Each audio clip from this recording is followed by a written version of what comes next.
W.F. Howes presents an unabridged recording of The Man Who Died 7 Times by Yasuhiko Nishizawa, translated by Jesse Kirkwood, narrated by Kaipo Schwab. 1. A first glimpse of the murder. We found Grandfather lying in the attic. It was a small 6-mat room, dark even during the daytime, its only window about the size of a piece of A4 paper.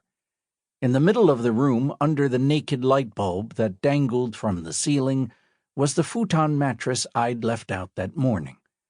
My grandfather, Reijiro Fuchigami, was sprawled face down on the futon. His left arm was trapped under his belly.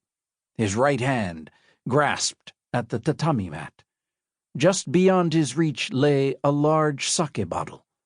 It must have been almost empty even before it fell over, because the spilt contents formed only a small dark patch on the tatami.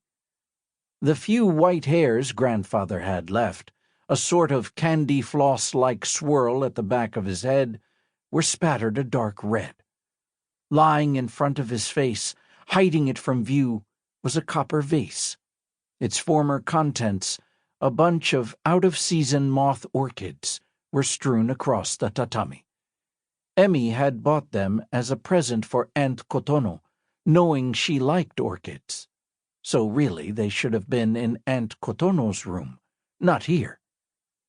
He's been hit with the vase.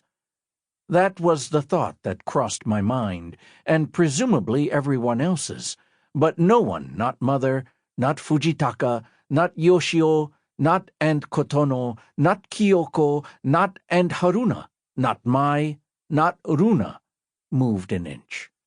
Even Ryuichi and Emmy seemed to have frozen in the face of this momentous event.